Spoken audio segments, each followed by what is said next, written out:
नमस्कार, आप देख रहे हैं PBT express news live channel और मैं हूं आपके साथ सपना। चलिए रुक कर लेते हैं आज की बड़ी खबरों की ओर। अयोध्या कांड को लेकर चंद्रशेखर आजाद ने उठाई आवाज।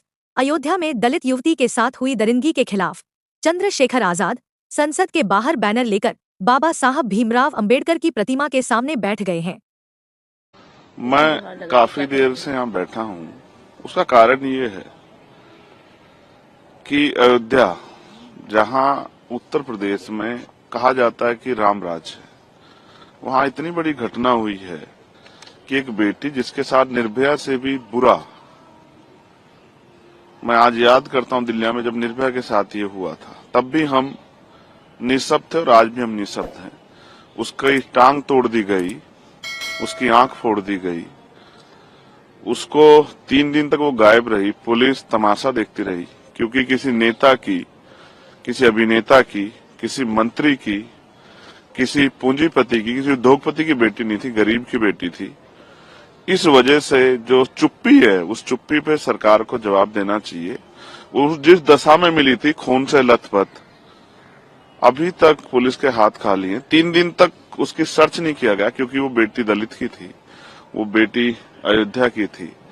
तो मैं सरकार से पूछने का काम कर रहा हूँ। और इवन प्रधानमंत्री जी, मेरे याद है, वो कहते थे कि दलितों को मत मारो, मुझे मार लो। बेटी तो बेटी होती है।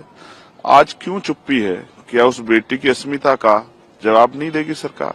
मैं यहाँ इसलिए हूँ क्योंकि बाबा साहब अम्बेडकर ने कहा था कि मैं किसी भी देश की तरक्की उस देश में रहने वाली महिलाओं की तरक्की से मापता हूँ। आज मैं सह नहीं पा रहा हूँ क्योंकि चारों तरफ सन्नाटा है। क्यों है? जाति व्यवस्था की देन है या मीडिया सरकारों के खिलाफ आवाज नहीं उठनी चाहिए? बहुत सारे सवाल है, उनको लेकर मैं बाबा साहब अम्बेडकर की शरण में हूँ क्योंकि जब जब मैं कमजोर पड़ता हूँ, जब मैं दुखी होता हूँ, तो उन्हीं की शरण में जाता हूँ कि वो मुझे मेरे जो अधिकार हैं, मेरे कर्तव्य हैं, उनको पूर्ण रूप से निर्वहन करने की शक्ति दें कि मैं उनका सही प्रयोग कर सकूं।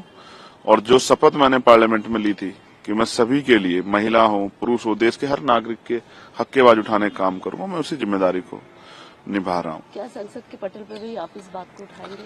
मैं स्पष्ट करता हूँ, मैं वैसे मैं एक वकील भी हूँ, संसद का सदस्य होने के साथ साथ मैं मर्यादा का बड़ा पालन करता हूँ, लेकिन आज मैं खुद को रोक नहीं पा रहा हूँ क्योंकि मेरी तकलीफ, और मैं इसमें निःशब्द हूँ क्योंकि हम उस पावर में नहीं है कि जिन अधिकारियों ने लापरवाही की उनको सस्पेंड कर सके।